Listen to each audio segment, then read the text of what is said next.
This week on My Global Adventure. It was like a country fair on acid. No, thank you. So, just for one dance, not even a wine and dine, that guy was going to charge me 100 dirham. I don't think so.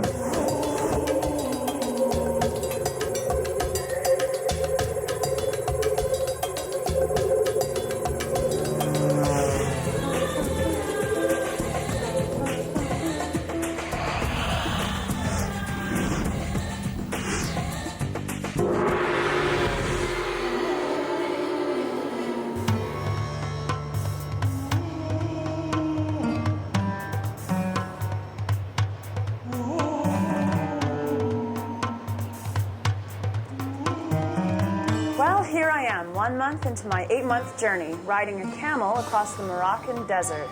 By swinging my legs, I found a certain rhythm to the ride. Either that or I'm driving my camel nuts. After leaving Portugal, we land in the Moroccan city of Ouarzazate, then drive to the town of Zagora, where our camel trek is to begin. The drive is like traveling across the surface of Mars, baked dry by 40-degree heat.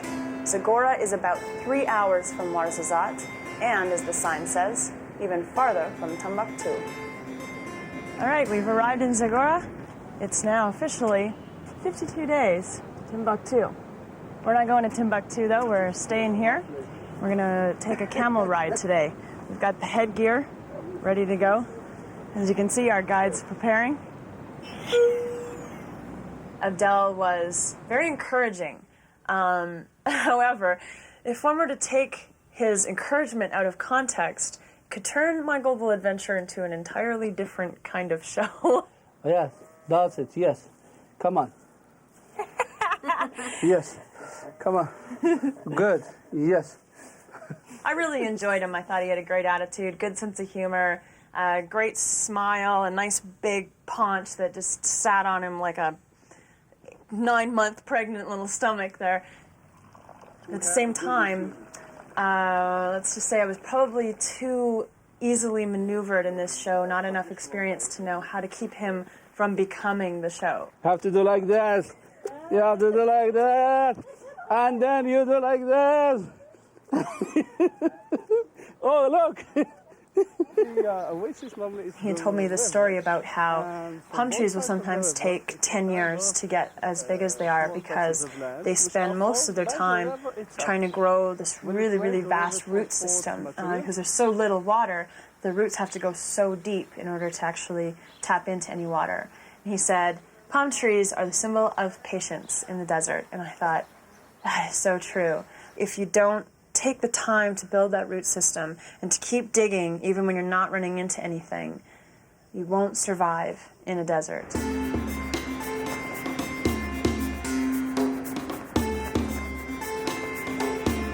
Ladies and gentlemen, for the first time in My Global Adventure recorded history, I'm not going to have a goofy hat. This one actually looks cool. This? Yeah. Okay. And it's, we're trying, but it's not too big. Okay. So, which we're trying. Dude, do you know what you're doing at all? Oh. This way, but too fast. Let's go.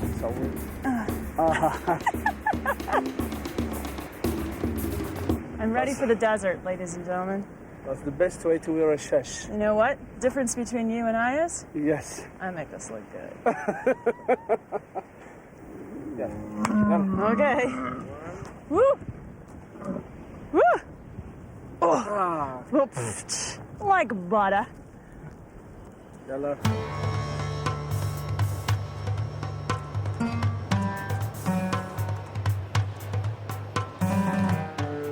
Morocco is the first country we've been to that has felt unusual. It feels very exotic, and it feels very much like we're actually in a different continent at a different time. The other places we've gone to have been different because the language, or sometimes the temperature, but as a whole, they're very Western. Morocco is the first country we've been to And I'm very pleased about this, that it's very exotic. I mean, this landscape, the people, the culture is so different. There's been less opportunity for me to be quiet and to be introvert in this job than ever before in my life, and I think I was craving it, and I think that's exactly what the desert offered me. It was a couple of hours where I didn't have to be on camera other than, you know, catching the scenics. I didn't have to be talking to anyone. I didn't have to be learning anything. I didn't have to be out there and have some sort of face on. I could just breathe, and I could just listen to the silence, and I took it all in. I took every last second of it in, and I loved it. After the camel trek, we arrived where we were going to camp for the night, and it was, the first thing that hit me was the scene from the Ten Commandments when all the sheep herders' daughters find Moses out in the desert. They take him home. It's all those tents, right, the blankets and the big poles holding them up, and that was great. It was so cool. And the second that we arrived, we turned around the corner, and there were musicians lined up along this carpet that welcomed us. I thought, oh my God, I feel like a warrior back from the kill or something.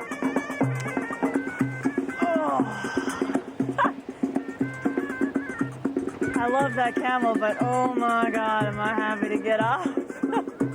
Is this our place? Or are these just the noisy, annoying neighbors that we're going to be yelling at all night? Hey, keep it down over there.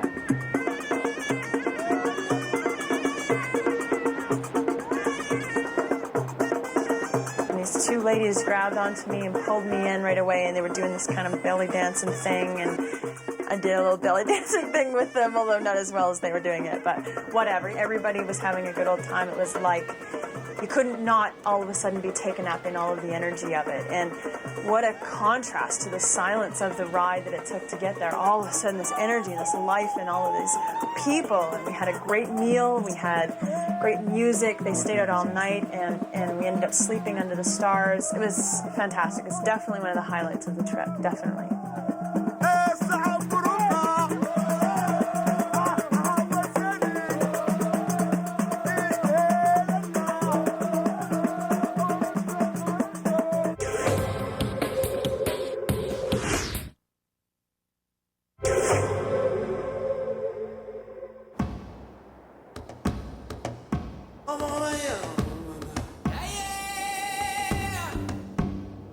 Last night was really surreal. It stayed hot till about 5 o'clock in the morning, and we skipped the idea of getting in the tent and just slept under the stars, and we all just took our turns going, oh man, I'm sleeping in the desert in Morocco. This is way too cool. So all of those days that I spent behind a desk at work, this is exactly where I wanted to be.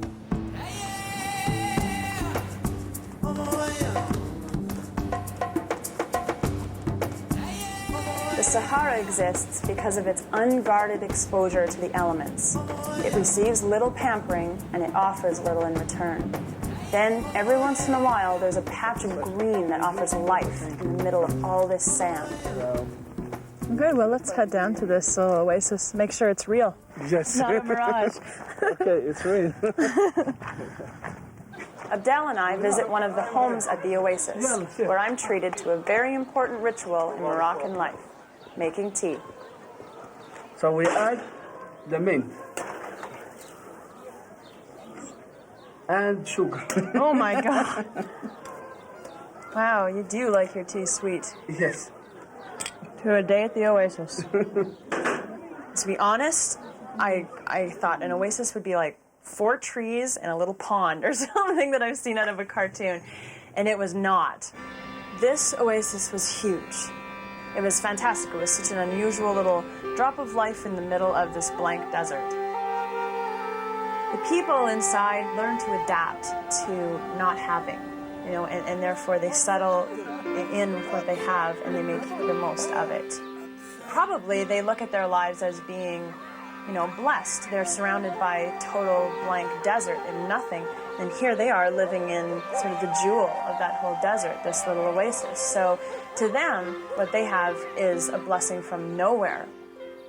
It's kind of an interesting paradigm shift, I think, to see, you know, coming from North America to there.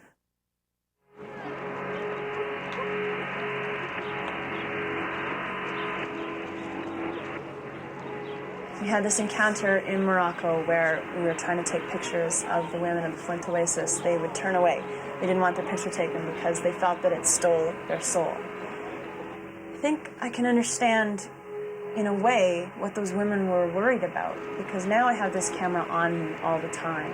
And so often, in moments that should just be normal, natural moments, I feel like energy is just being pulled straight out of me right into this camera. And I don't understand it. I don't know why that happens. I don't know what it is, but the idea of having a camera on me that would make me feel like I'm losing myself. But there is kind of a feeling like the camera takes something from you that you can't seem to keep back. The only way that you can keep it is to get the camera off, which is why sometimes I get the impulse to just have that camera go away.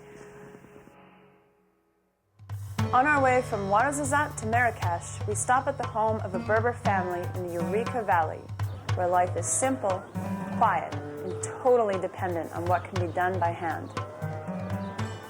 It's here that I'm introduced to another ritual that would test the patience of a lot of my friends back in Canada, making bread without a bread maker. I pull this off? No. Oh, I put it in here? Yes. Okay. Just a handful? Yes. See, at first I was just a little timid to do it too quickly or too hard. Quickly, now yes. I'm starting to get the You do it quickly, good. Now I'm starting to get the feel. You know, I'm good in making the dough. Are you? Yes. You're quite the homemaker of them. Zidelma. You use both of your hands. Okay. Yes. Oh, like this? Yes. Ah, okay. Gotcha. So, all right. I think I meant grab. No, you make a bang. Okay. Right. Like that? Yeah, but you push hard. Okay. Push good. Yes. You're doing it like a girl. No. You keep following it. Yes. Come on. Yeah. Come on. Yes. Good. Come on yourself. It's turning out just fine. Do you want me to show you how to do it? Have to do like this. You have to do like that. And then you do like this. Oh, look. One of the coolest moments that I had with this family was just before we were going to leave. Saying our goodbyes and everybody was smiling and laughing. Oh, okay, bye-bye. And I thought, all right, women think I'm an idiot. I can't cook worth a darn, but whatever. We had a good time. Everybody had a good laugh, and now we're going to leave. And just before we were walking out, the two daughters and the mom kind of called me back. And they're like, okay. And I came over, and they had pulled out this necklace and this bracelet for me.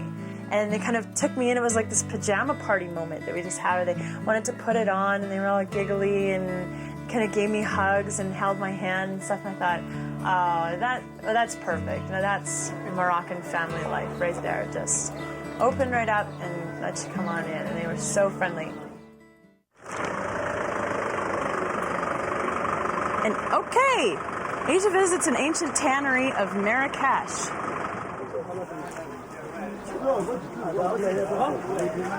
Oh, that's the inside of it.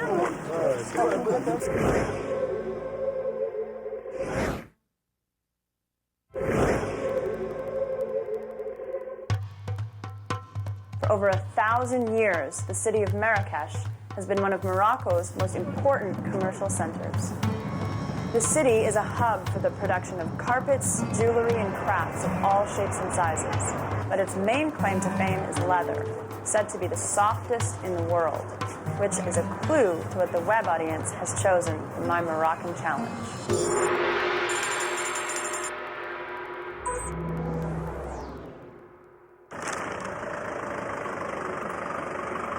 And okay, Asia visits an ancient tannery of Marrakesh. I wonder if Asia has the stomach to tan an animal pelt. Oh, just challenging my morals left and right this job. The smell is so incredibly atrocious at the tannery, she may have to put mint under her nose, resting on her upper lip to ward off the gagging reflex. That's great, and people voted for me to do this. I don't know about you guys. The smell. It's all in the mind. It's just getting over it in the mind. Tanneries in Morocco have been producing leathers since the 16th century, and in 400 years, the process hasn't changed much.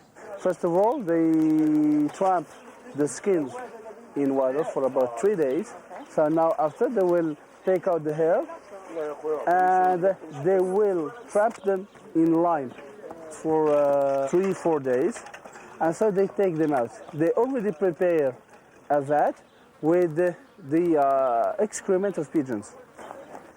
And they... Yeah, that's my favorite part so far.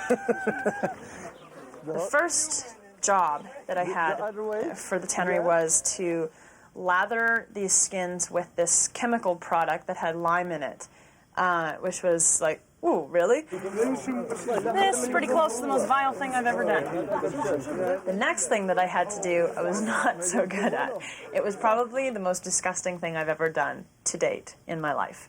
I had to turn these skins that were already inside out and had been treated sort of back outside in and rip the hair off of them. All of it, yeah. Okay.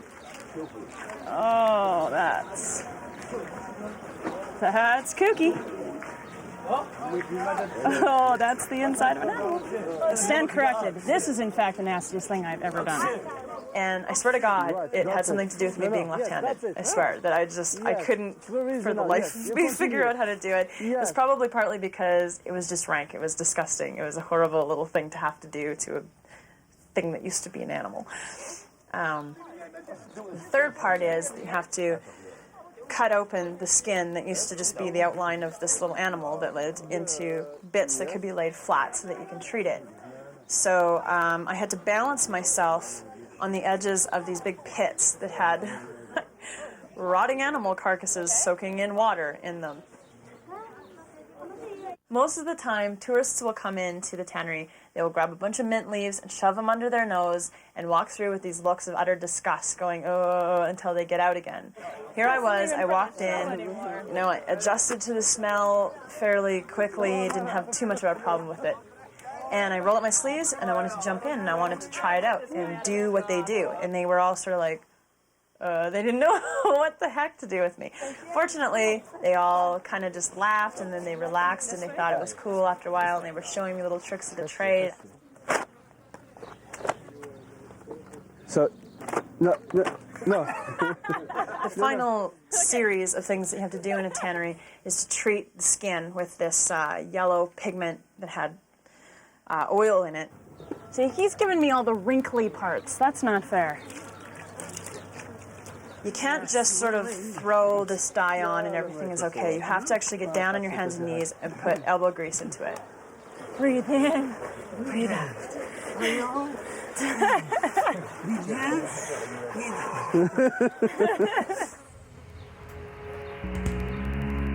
Very bizarre experience. Kind of fun to go in and do for a day, but kind of sobering to stop and think, oh, there were kids there that were like 10, 11, 12 years old. That's what they do. I mean, that was their life. We ended up having a lot of fun there, and we didn't really hang out long enough to sit and think about that. But when you do, it kind of makes you stop and think, boy, it's good to be me and not to be them, because that's got to be a tough life.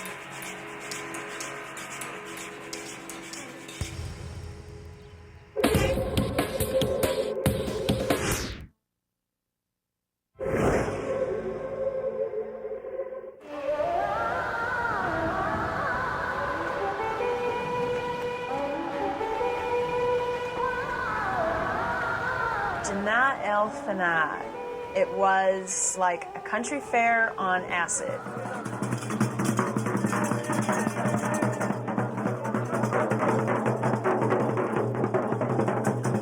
People's faces would just start going by you because you weren't seeing everything that was going on. It was just faces, and it was just, action scenes and movements and stuff. And I really liked it. I was really drawn into it. It probably should have felt threatening or scary in some way because it was very edgy like that, but it drew me in. I loved it. I wanted to walk into it and just be anonymous for the whole night.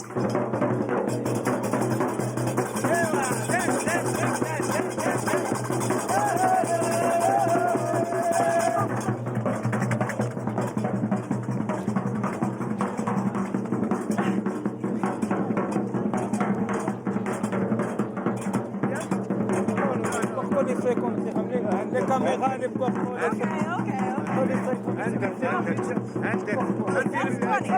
That's funny. No, that's good.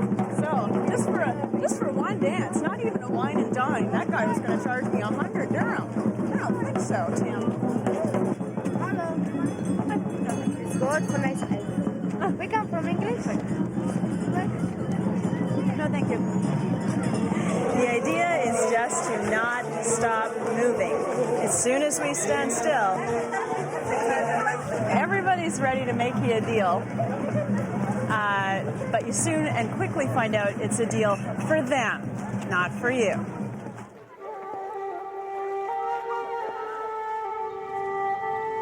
As exciting as it was, the constant demand for money made me yearn for the calm and quiet of another night in Morocco, when I woke up under the stars during our camel trek in the desert. I think it was probably about 2 or 2:30 in the morning. I woke up and I was awake. And for some reason, I had to get up. I had to get out of bed. So I got up and I started to walk and eventually ended up on the top of the tallest sand dune in the area. And I started thinking about my experiences that day with the desert. Thinking, the desert is so harsh, but it doesn't try to be benevolent to people. It doesn't try to be destructive to people. It just is. It's just there. And the people and any kind of living thing that survives in the desert survives by learning to adapt, because the desert doesn't bend for them. You either survive or you don't. And I thought, man, that is such a symbol of perseverance and of patience. Coming up on My Global Adventure. It's difficult to just say, oh, it was so poor. You don't understand until you go out in it. Send just the children who has no more luck in their life, who have been abandoned. Oh, that's sweet.